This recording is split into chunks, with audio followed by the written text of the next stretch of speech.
Glad to have you join us. This is Caesars News and Housing TV Africa. I am Flor Ani. Here are the top stories. President Tinubu appoints new board for Bank of Industry. No ban on Nigerian airlines by U.S. authorities, confirms federal government. CBN records 3.42 trillion naira increase in bank deposits. Federal government crackdown on illegal mining activities in Kogi and Ondo states. Kaduna State partners Hawaii on smart city projects. Stock market records 2.82 billion shares traded, financial services lead. Now the news in detail. President Bola Tinubu has appointed a fresh board for the Bank of Industry. This change was made public by Ajuru Ngelale, the special advisor to the president on media and publicity, who announced the appointment of Mansur Mukhtar as the new board chairman. Mukhtar brings a wealth of experience from finance, international development, public service, and academia to his new role. The board also includes Olasupo Olusi as Managing Director and CEO, Ifeoma Uzokpala as Executive Director of Large Enterprises, and Shekaru Umar as Executive Director of Micro, Small, and Medium Enterprises. Other members include Hussein Effiong, Mabel Ndagi, and Rotimi Akinde, covering key roles in corporate services, public sector interventions, and corporate finance and risk management, respectively. Non-executive members include Tajuddin Dati Ahmed from the Ministry of Finance, Adedamola Olufemi Young from the Central Bank of Nigeria, and Isaac Adefemi Agoye from the Manufacturers Association of Nigeria. Additionally, Mohamed Bala Oreoluwa Adeyemi and Suleiman Musa Kadira serve as independent, non-executive directors. Nigeria has reiterated its commitment to enhancing economic relations with Indonesia, with a particular focus on untapped opportunities between the two nations. This was highlighted during the second Indonesia-Africa Forum held in Bali from September 1 to 3, 2024. Representing President Bola Tinubu at the event, Minister of Information and National Orientation Mohammed Idris emphasized Nigerians' dedication to forming stronger partnership with Indonesia. This discussion centered on leveraging shared strength in economic transformation, energy, mining, food, health security, and the digital economy to foster sustainable growth. The forum, attended by leaders from across Africa and Indonesia, underscored the significant economic potential between the regions, with a combined population of over 1.7 billion and a GDP of $4.4 trillion. Nigeria's active role in the African Continental Free Trade Area was also highlighted as a crucial element in boosting intra-African trade and industrialization. The event served as a strategic platform to reinforce ties between Indonesia and Africa, promoting dialogue, partnerships, and sustainable development in key sectors such as trade, investment, and energy. The Central Bank of Nigeria has recorded a significant increase in deposits from banks, reaching a weekly high of 3.42 trillion naira. The spike followed the announcement of adjustment to the standing deposit facility rate, which now operates at an asymmetric corridor of plus 500/100 basis points around the monetary policy rate. The SDF rate for bank deposits was increased to 25.75%, while the standing lending facility was adjusted to 31.75%. The CBN's move to raise both the SDF and XLF rates aims to manage liquidity levels and curb inflation, which has been exacerbated by excess cash in circulation. As of the end of August, banks had borrowed over 3.02 trillion naira from the CBN's SLF window. Experts suggest that these adjustments will impact the banking sector, influencing the cost of funds and the interest rates offered on loans and deposits, while also reinforcing the expectation of a rally in the market. The Federal Ministry of Solid Minerals Development has intensified its crackdown on illegal mining activities in Kogi and Ondo State, leading to the arrest and persecution of several suspects. The operation, known as Operation Hayaking Congo, was carried out by the mining marshals in Kogi's Ika community, resulting in the capture of 2 Chinese nationals and a Nigerian for unauthorized mining. In a similar raid in Ondo State's Ogunlepa Oluwa Forest Reserve, 4 individuals were arrested for illegal gold mining. The suspects confessed to lacking the necessary licenses for their operations. Minister of Solid Minerals Development, Dele Alake, reiterated the government's commitment to reforming the mining sector, with the mining marshals playing key role in enforcing regulations. The initiative is part of a broader strategy to eliminate illegal mining, including plans to implement satellite monitoring of mining sites.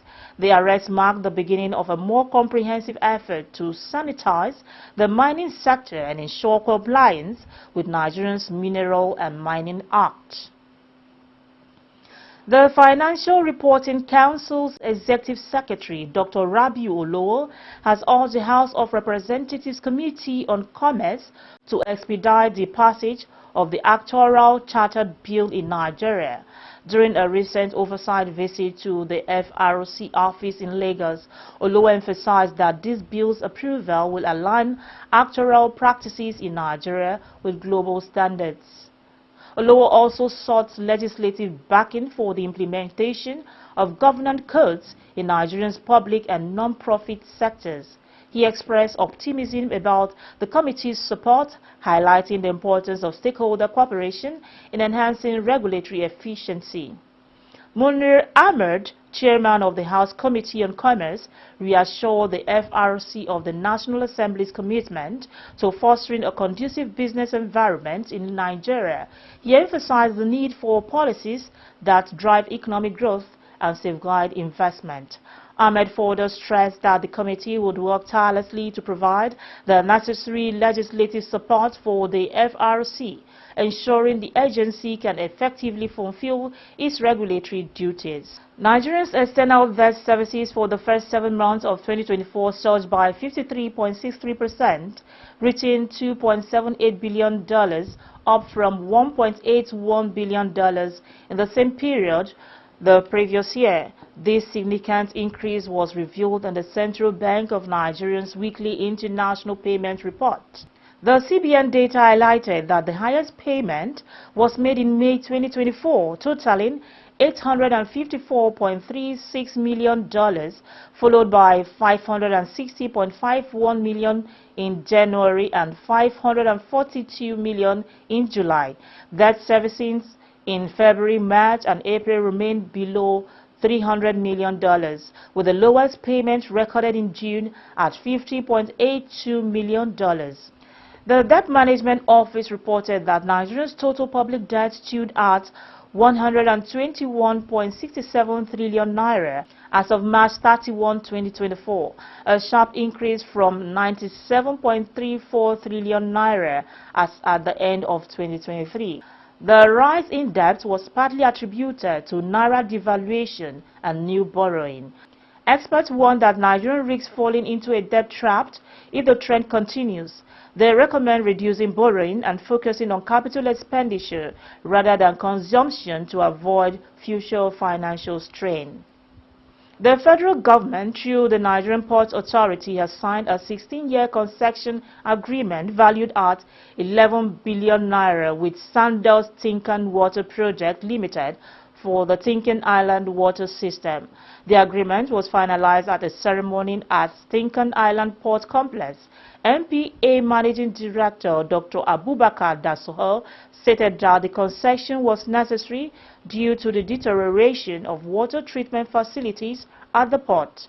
The concessionaire will spend this year rebuilding the facility, with operations set to officially begin on September 1, 2025. Dasoho emphasized that allowing the facilities to remain idle will result in significant revenue loss for the NPA and the government. He added that the concessionaire obligations include transforming the water treatment plant, maintaining it, and generating revenue by selling water to vessels. The NPA will provide a level playing field for the concessionaire, ensuring that the government policies are favorable to operators at Tinkan and other ports. The Kaduna State government has signed a memorandum of understanding with Hawaii Technologies to develop the Smart City project aimed at enhancing security and public service efficiency. The MOU was signed by Governor Uba Sani and Hawaii CEO Chris Liu in the presence of President Bola Tinubu. Governor Sani stated that the project seeks to establish a safer and smarter Kaduna State by integrating advanced technology in city management, public transportation, and other sectors. Hawaii will provide technical support for various components, including a unified command center and intelligent traffic system. A joint committee will be formed to finalize the implementation plan, funding arrangement, and technology deployment for the project.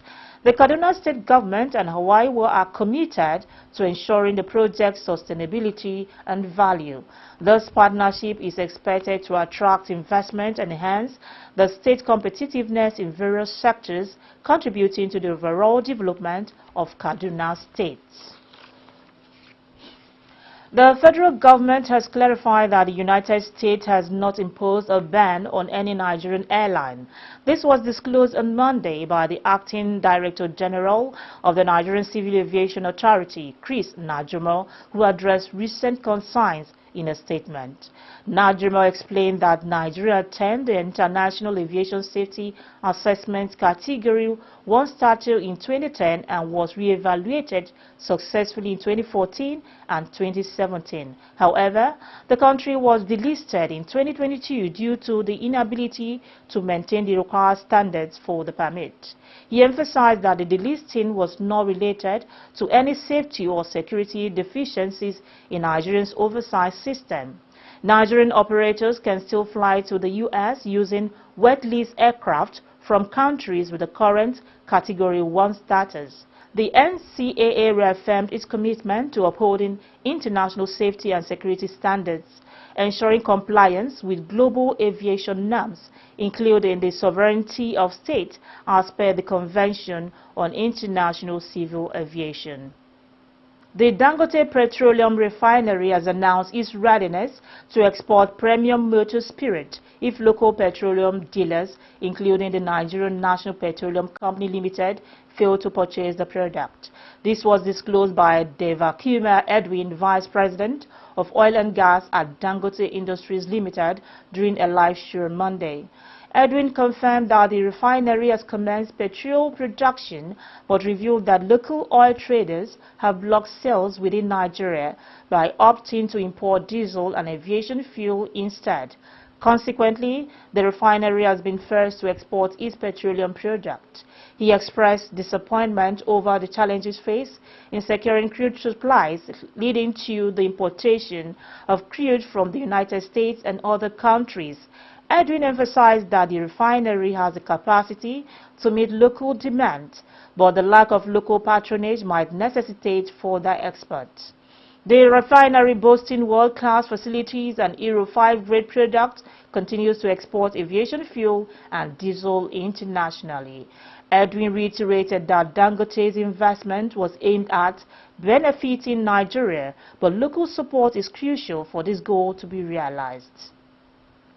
Investors on the Nigerian exchange traded a total of 2,820,000,000 shares worth 53.5 billion naira and 50,488 deals over the past week. This represents a significant decrease in volume compared to the previous week, where 5,640,000,000 shares valued at 33,050,000,000 naira were exchanged in 42,006 deals. The financial services industry dominated the activity chart, with 1,860,000,000 shares valued at 15,830,000,000 naira traded in 19,937 deals, contributing 65.82% and 29.83% to the total equity turnover volume and value, respectively.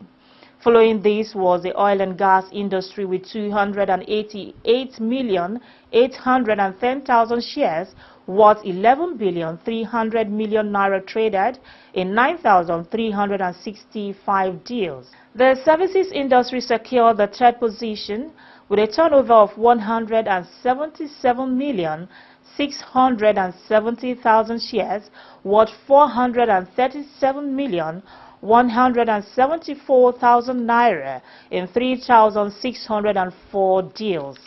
The top three equities, namely Consolidated Hallmark Holdings PLC, Veritas Capital Assurance PLC, and Access Holdings PLC, accounted for 862,500,000 shares worth 3,800 million naira in 3,511 deals.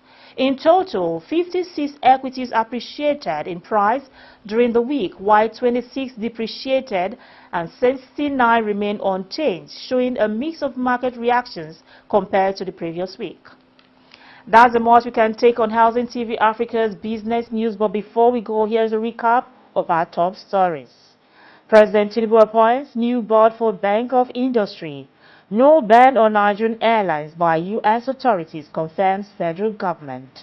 CBN records 3.4 trillion naira increase in bank deposits.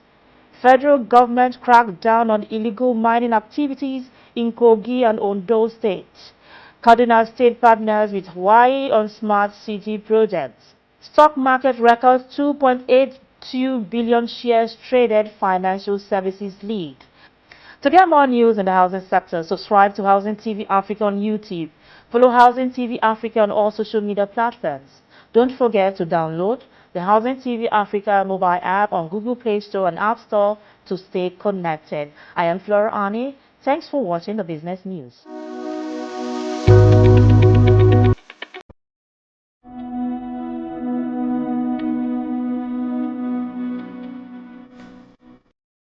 This is Housing TV Africa on YouTube and click on the subscribe button. Subscribe to Housing TV Africa to stay updated on latest happenings in Nigeria's housing sector. Follow our social media pages, like and share our posts on Facebook, Housing TV Africa, on Twitter, Housing TV Africa, Instagram, Housing TV Africa,